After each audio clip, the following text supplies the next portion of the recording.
Entonces es necesario precisar y aclarar en primer lugar la teoría para después ver por qué ha habido tanta desviación, tanta corrupción hasta el día de hoy. Porque creemos nosotros que este es el problema central. El problema central es que muchos dicen yo soy marxista, pero no saben dónde los han parido, si en Júpiter, Saturno, Urano, Neptuno, Plutón, y se atreven a decir que son marxistas. O sea, en mi opinión, si tú dices que eres marxista, yo te pregunto, ¿has leído el Anti-During de Engels?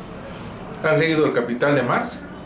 ¿Has leído El origen de la familia, de la propiedad privada y del Estado de Engels? ¿Has leído El Estado y la Revolución de Lenin? O sea, simplemente con algunos títulos, ¿no?, de Marx, de Engels, de Lenin y hasta de Mao, vamos a entender que hay muchos que se dicen marxistas, pero si el padre era alcohólico, al Pisco, que era un pisco para la caballada, que se llamaba Pisco Vargas, le echaba azúcar, entonces, ¿qué puede haber procreado un alcohólico? Uno que se iba de puerta en puerta y de cantina en cantina. Ahora, el hijo es parlamentario, la hija es mujer del rector, pero a lo que vamos nosotros es el hecho de que el padre o la madre, etcétera, hayan tenido alguna cuestión que no tiene que ver nada con la ideología, ¿no? Porque no es casual que nosotros hayamos estado en Cuba por el año 94, más o menos, y hemos estado como 2 semanas invitados por la Universidad de Matanzas, que está a 1 hora de La Habana, y ahí en esa universidad hemos dado precisamente algunas conferencias sobre marxismo, ¿no?, a pedido de los profesores de la Universidad de Matanzas, que querían saber sobre Mao, y querían saber sobre Mariátegui, y querían saber varias cosas que eran pues territorio ideológico vedado, o sea, prohibido por el aparato del Estado, porque Cuba pues se subordinó total y absolutamente a la Unión Soviética. O sea, yo he viajado cuando el año 90 ya cae la Unión Soviética, entonces yo he viajado ya cuando eran otras las condiciones, ¿no? Entonces, al existir otras condiciones, lo que quiero señalar es que no había esas bases, ¿no? Y entonces cuando me han invitado es porque lógicamente los profesores de la Universidad de Matanzas tenían algún interés en la cuestión teórica, ¿no? Porque acá el primer punto, el punto de partida es como tú eres cristiano. Ya tú eres cristiano porque has leído la Biblia, has estudiado la Biblia, todos los mitos, ¿no?, basados en el animismo, la magia, el totemismo, el tabú, el fetichismo y el plagio de los grandes mitos de Egipto y antes de Mesopotamia. Entonces todo ese concentrado de pollo digo de manera irónica porque una sumatoria de animismo, magia, totemismo, tabú, fetichismo, más los grandes mitos de Mesopotamia y de Egipto, eso es el Antiguo Testamento. Y ya el Nuevo Testamento es lo que empieza con los evangelios y es, digamos, la doctrina de Jesucristo, que lógicamente también tiene ascendencia judía. Bueno, pero eso lo vamos a dejar por ahora a un lado, pero es necesario remarcar porque hay una serie de gentes que dicen que no aceptan a Marx porque Marx es occidental. Entonces, esas payasadas no han entendido que la cultura desde hace 7000 años, desde Mesopotamia, Egipto, India, China, Grecia, Roma, etcétera, etcétera, la cultura se da básicamente a través de la ciencia y de la filosofía, y estas teorizaciones de la ciencia y de la filosofía son pues para dejar de lado los mitos religiosos. O sea, porque un mito religioso es propio para alguien que no tiene un desarrollo teórico, un desarrollo conceptual. Entonces, en lo que se refiere al marxismo, tenemos que aclarar 100, 1000, 1.000.000 de veces de que el marxismo tiene en primer lugar una parte que se llama filosofía o materialismo dialéctico. Escuchen bien, por favor, porque hay una serie de gentes que se dicen marxistas y no saben dónde los han parido.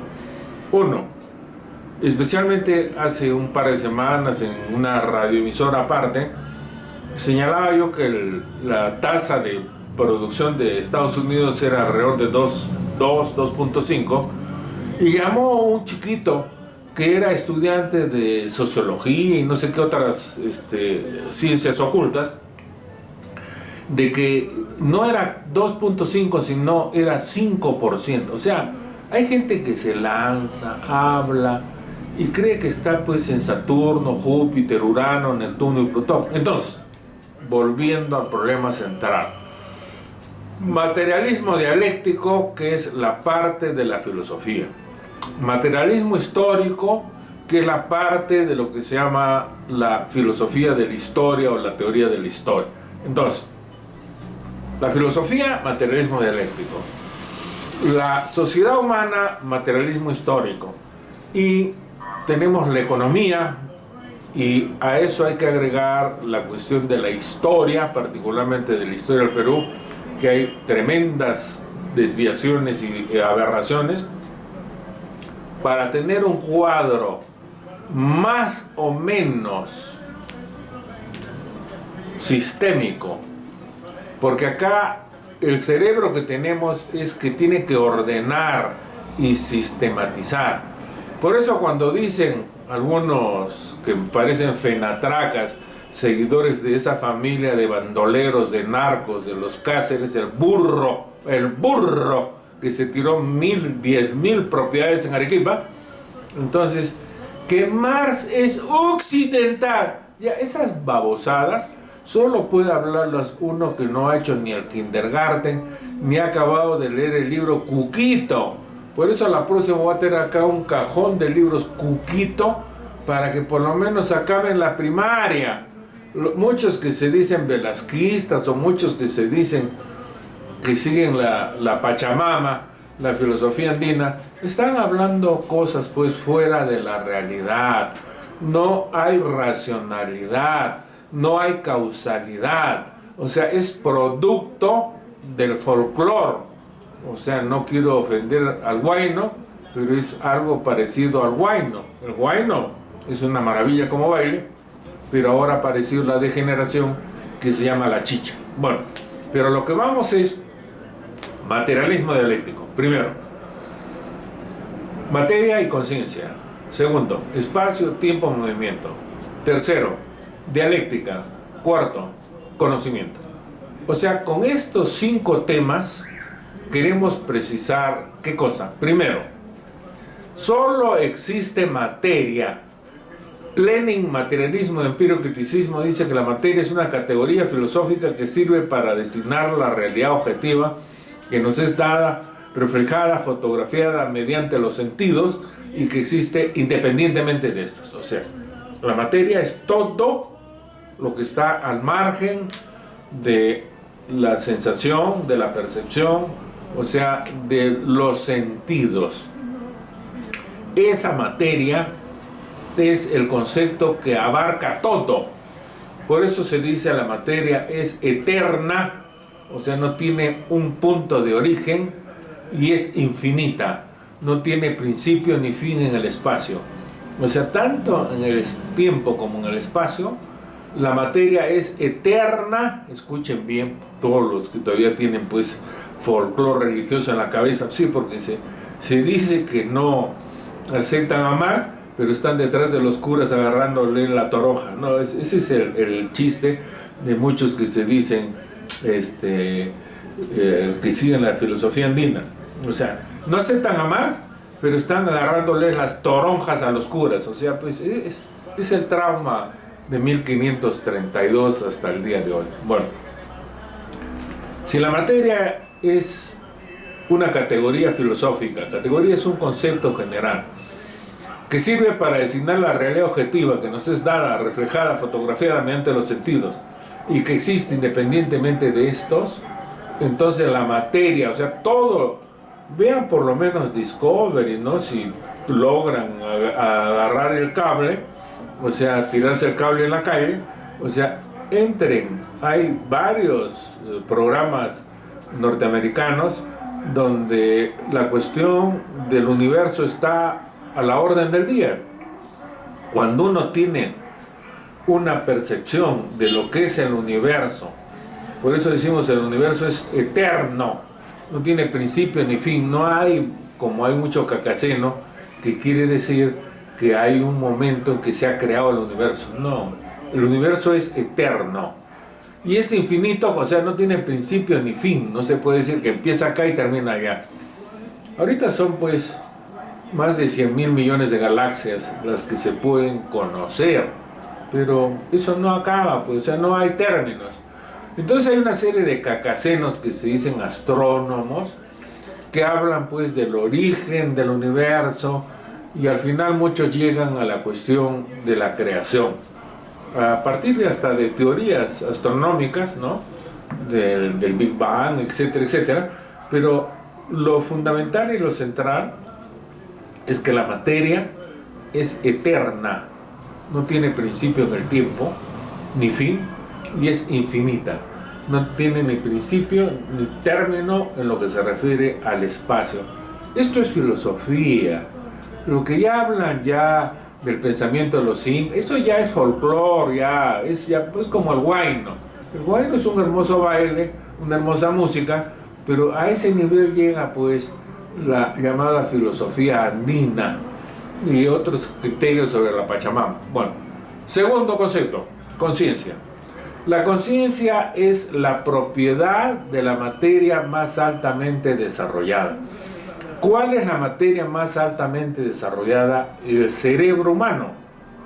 Entonces el cerebro humano tiene como producto la conciencia, que es la propiedad de la materia más altamente desarrollada.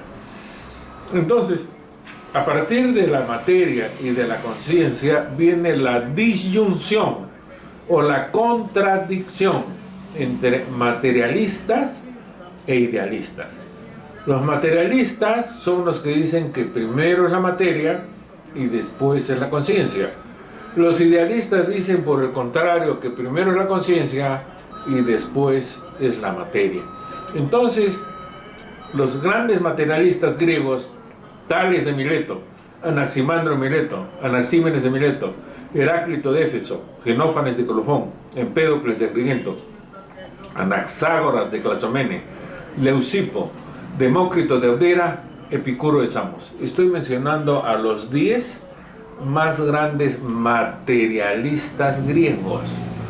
Y podemos proseguir, ¿no?, con los materialistas medievales, ¿no?, porque a pesar de haber sido curas, y quiero simplemente hacer la nominación de un filósofo para no crearles mucho trauma de los nombres. Este filósofo se llamó Guillermo de Ockham, O-C-C o O-C-K-A-M, Ockham.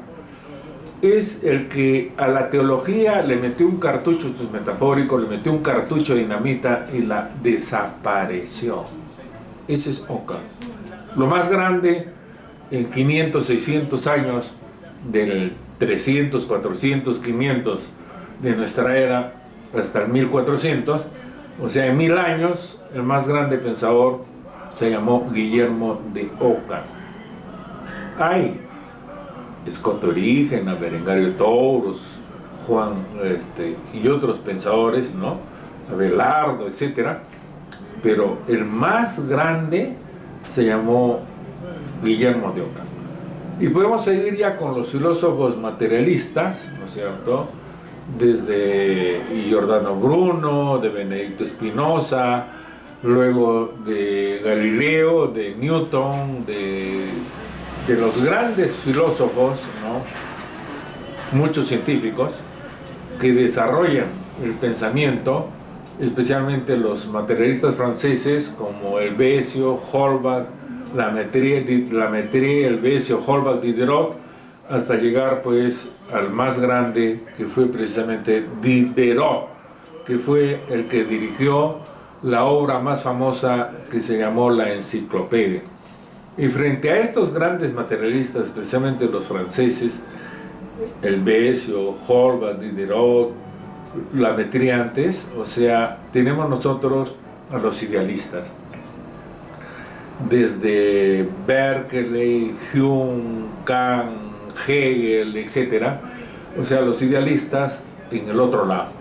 Y luego pasamos a la cuarta etapa, la filosofía contemporánea, que tenemos los neo-hegelianos, los neo-kantianos, la fenomenología, la filosofía de la vida, los metafísicos, el pragmatismo, el existencialismo, y las dos corrientes que todavía tienen gran fuerza en Europa, que son por un lado el neotomismo, apoyado por el Vaticano, porque el Vaticano tiene más de 100 universidades en Europa y en América Latina, y como acá el kindergarten que está en el Humacoyo, o el otro kinder que está en Lima, donde está el buitre ese delincuente llamado Cipriani, que quiere tragarse porque es billetón. Esa es la católica, la pontificia católica del Perú, que es un kindergarten. Para mí, puro retrasado mental, puro tarado, son los y ahorita podemos sacar toda la lista. Pues yo he estado ya en 5 congresos de 15, 5 de 15, 10 no he estado acá, he estado en México, y de esos 15 congresos, o sea, ahí están, las ponencias dan vergüenza. Muchos se dicen filósofos que no saben ni leer ni escribir. Bueno, hemos visto el concepto de materia, el concepto de conciencia, y ahora vamos a ver 3 conceptos que tienen que ver con 2 grandes gigantes del pensamiento, que son por un lado el pensador inglés Isaac Newton y el pensador alemán llamado Alberto Einstein. O sea, los conceptos son espacio, tiempo y movimiento. El espacio, el tiempo y el movimiento fueron conceptuados por Engels como formas de existencia de la materia. Miren la genialidad. O sea, en ningún momento, si los conceptos prevalentes en ese contexto histórico de Isaac Newton eran de que el espacio, el tiempo y el movimiento eran absolutos, según Isaac Newton. El espacio, el tiempo y el movimiento son absolutos. Pero Engels no se traga la píldora y dice que el espacio, el tiempo y el momento son no absolutos, sino formas de existencia de la materia. O sea, toda la materia se manifiesta a través de espacialmente, temporalmente y con el movimiento. Entonces, lo que dice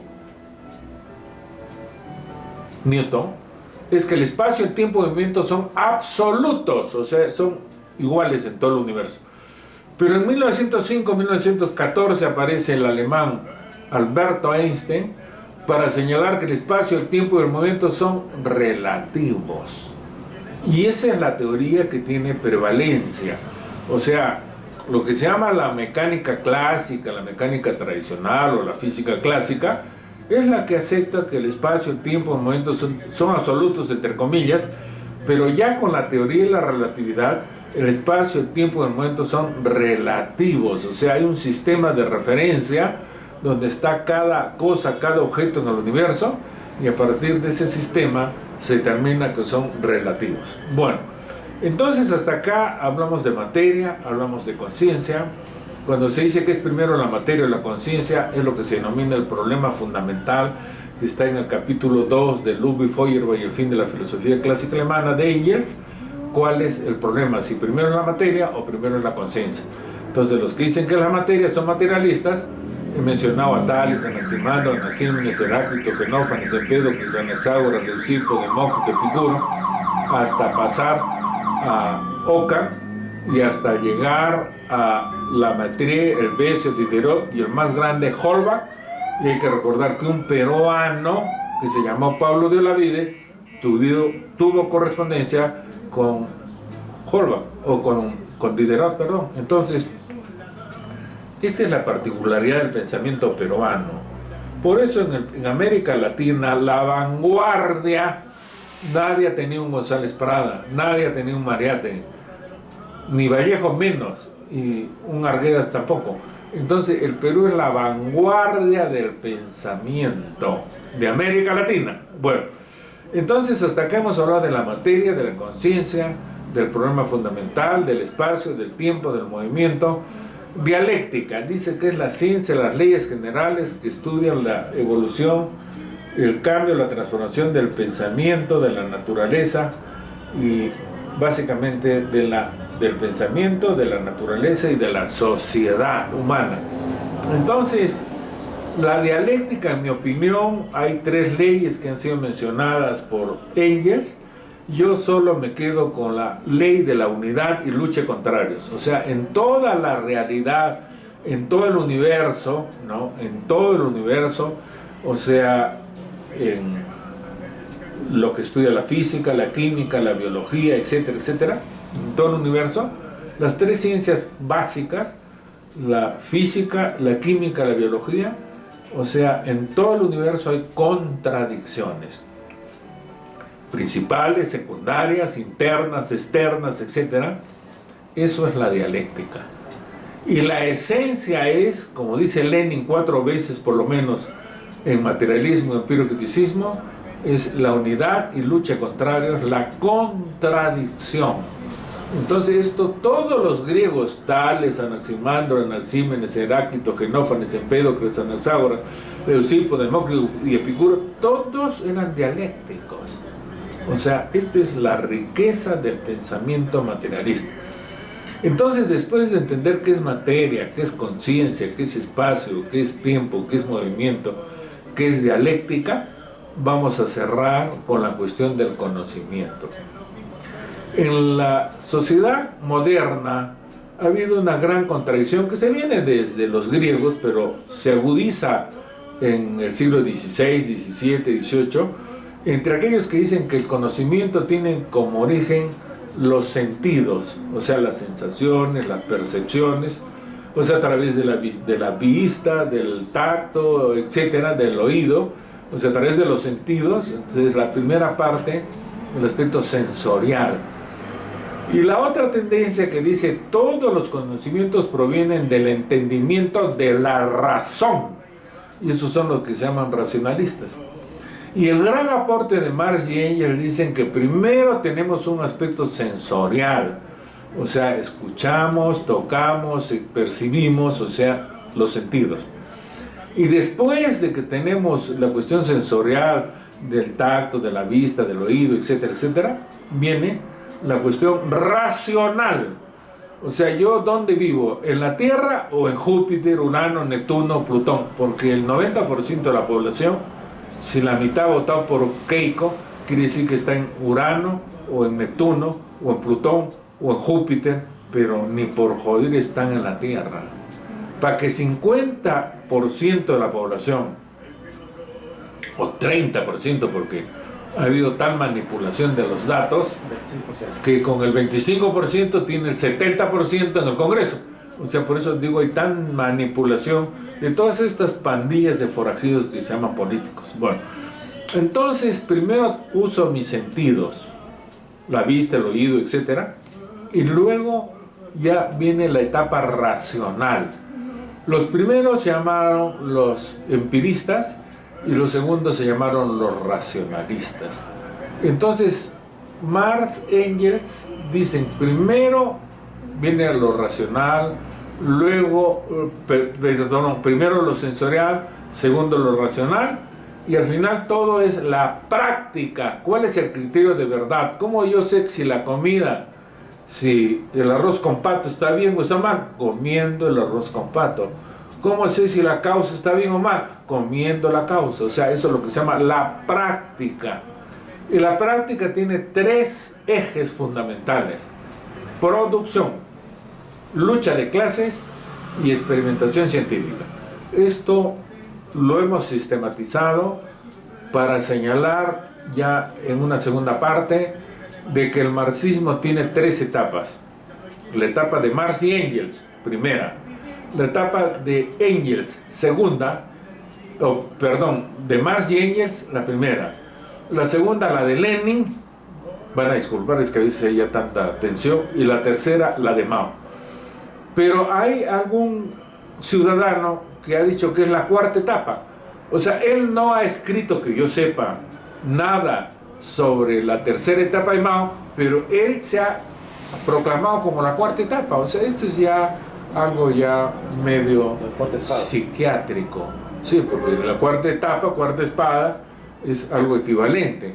Entonces, hasta acá, para decir que Marx y Engels es la primera, Lenin la segunda, Mao la tercera, tenemos que manejar qué pasó en la producción, qué pasó en la lucha de clases y qué pasó en la experimentación científica. Eso, el año 74 que me doctoré, mi tesis se llamó el marxismo, leninismo, maoísmo, pero no desarrollamos esto que estoy señalando. Eso ya lo hemos desarrollado 10 años después, casi 10, el año 84, salió en la revista de filosofía del Departamento de Filosofía. ¿Por qué el marxismo tiene tres etapas? O sea, eso no está en la tesis doctoral. Eso está en el artículo que primero salió en la revista y el año 86 salió ya como la cuarta parte del libro. O sea, las tres etapas, la de Marx Engels 1, la de Lenin 2 y la de Mao 3. Bueno, entonces hasta acá, no sé si hay interés para la segunda hora, la siguiente hora a las 4, porque hasta acá lo que hemos tratado de aclarar es lo que es la materia, la conciencia, el espacio, el tiempo, el movimiento, la dialéctica, el conocimiento. O sea, hasta acá solo agregaríamos que la enajenación se da en las relaciones económicas. Eso es otro tema que nosotros yo tengo, modestia aparte, 15 desarrollos, míos, ya, y por eso estoy en el ranking de filosofía, porque el filósofo es el que crea. El 99% de gente que anda en filosofía hablan cojudeces, hablemos claro. El 99%.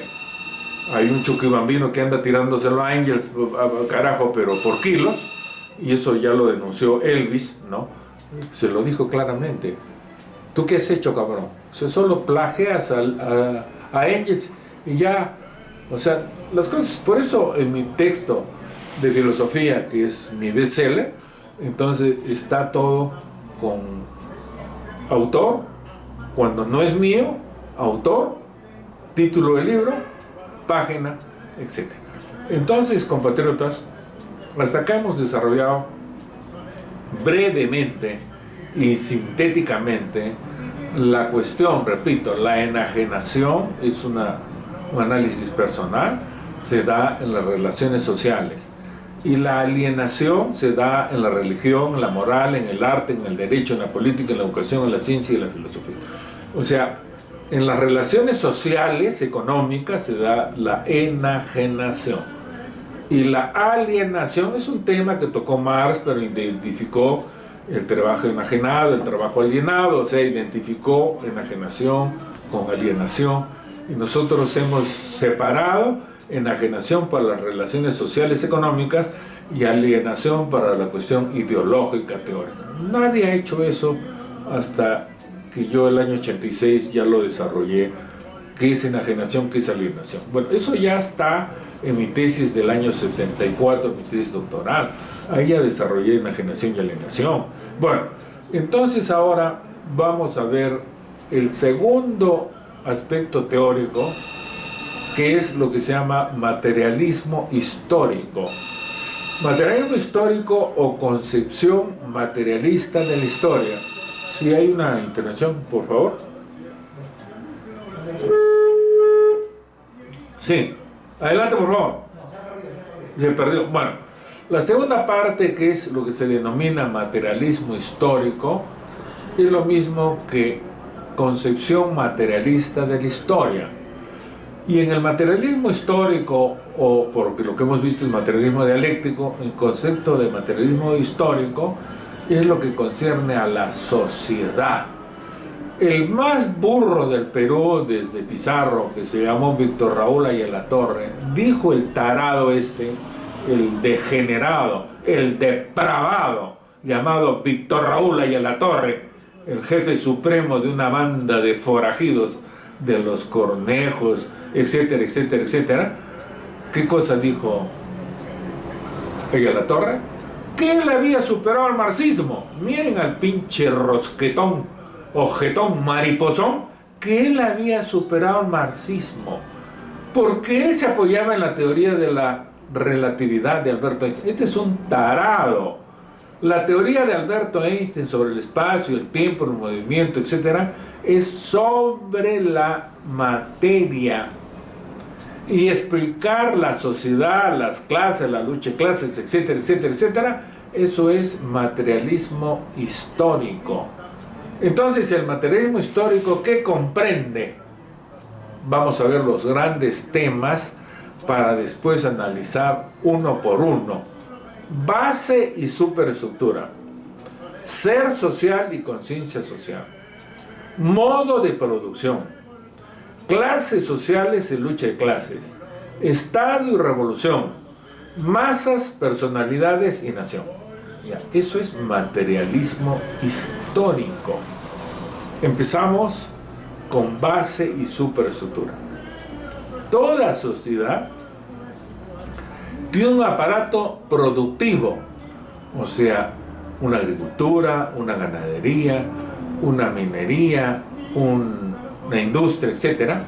Entonces esa es la base económica. El Perú, ¿qué cosa tiene ahora? O sea, tiene una base en lo que se refiere a la agricultura, a la ganadería, a la pesquería, a la minería, a la industria, etcétera. Esa es la base. Y la superestructura es la cuestión ideológica. La superestructura es la religión, la moral, el arte, el derecho, la política, la educación, la ciencia y la filosofía. Entonces, toda sociedad, después de la comunidad primitiva, en el esclavismo, en el feudalismo, en el capitalismo y en lo que se hizo y deshizo del 1917 a 1990, de lo que se hizo y se deshizo del socialismo, entonces es la superestructura. O sea, la superestructura es la religión, la moral, el arte, el derecho, la política, la educación, la ciencia y la filosofía. Esa es la superestructura. Entonces, cada sociedad tiene una base económica y una superestructura ideológica. Y se dice que la base determina la superestructura. O sea, si la base es esclavista, la superestructura es esclavista. Si la base es feudal, la superestructura es feudal. Si la base es capitalista, la superestructura es capitalista. Por eso es la gran discusión que lo abordaremos ya en una tercera parte, que sería realidad nacional, de qué cosa es hoy día el Perú. ¿Es una sociedad semifeudal o es una sociedad capitalista? Entonces eso tiene que insertarse.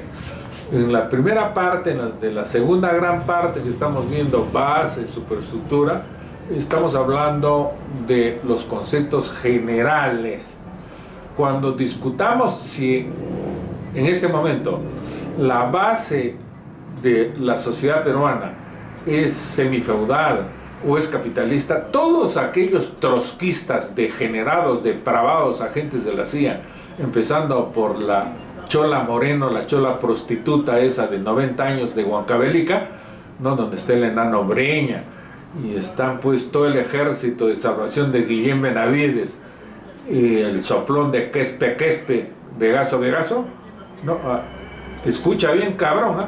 Lo vamos a traer acá al coronel, carajo, para Estefaneros, para que te aclare, Quespe, ¿qué cosa eres? ¿Técnico, suboficial? ¿Qué cosa eres en el ejército, cabrón? Porque Estefaneros pues te reclutó, hijo de Satanás, el que le lava el calzón a Guillén Benavides. Quespe, Vladimero. Bueno, dejamos al delincuente de un lado, sí, porque para mí todo soplón es delincuente, y vamos a seguir con el análisis. El primer tema era el de base y échale agua a aquel cabrón, el de base y superestructura. El segundo tema es el que se denomina el ser social y la conciencia social. Cada sociedad tiene un conjunto de seres humanos y cada conjunto, por ejemplo China 1.400 millones o la India 1.200 o Estados Unidos 250, entonces, o el Perú 30 o Brasil 200 millones y pico. Entonces cada sociedad tiene una base económica y tiene una superestructura, y en cada sociedad pueden ser 1.400 millones China, 1.200 millones la India, 30 millones el Perú, 250 millones Estados Unidos. O sea, esos son los seres sociales. O sea, el número de seres humanos que tiene cada sociedad es lo que se llama el ser social, que pueden ser obreros, pueden ser campesinos, pueden ser clase media, pueden ser burgueses, pueden ser terratenientes. O sea, de acuerdo al tipo de sociedad, entonces aparecen los seres sociales, y cada ser social, el obrero, el campesino, el pequeño burgués, el terrateniente, el burgués, cada ser social tiene en su cerebro una conciencia social, un conjunto de ideas, conceptos, representaciones sobre la religión, la moral, el arte, el derecho, la política, la educación, la ciencia y la filosofía. Entonces lo que ocurre por la serie, por la familia, por la escuela, por los medios de comunicación, que el 90% de la población no sabe qué es la religión, la moral, el arte, el derecho, la política, la educación, la ciencia y la filosofía. El hecho que acceda a una iglesia, que se persine, que rece, que repita cojudeces que no sabe de dónde las han fabricado. Por eso hablamos del animismo, la magia, el totemismo, el tabú, el fetichismo, las religiones de Mesopotamia, de Egipto, porque hay que tener una mínima cultura. Entonces, cualquier analfabeto no es marxista, pues no llegará a la Pachamama y de ahí no pasa, porque carajo, y de ahí sale pues el Pachamamo que ya se me olvidó el cabrón.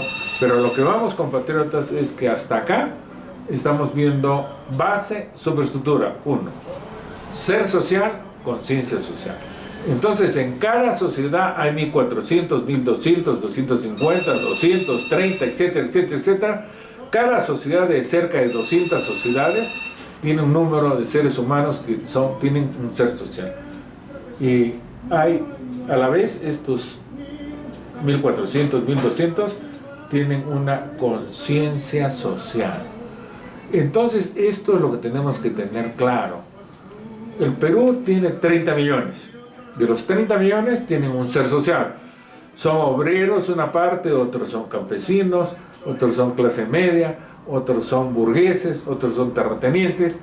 Ya, 30 millones. Cada uno de los 30 millones, cada uno en el cerebro tiene una conciencia.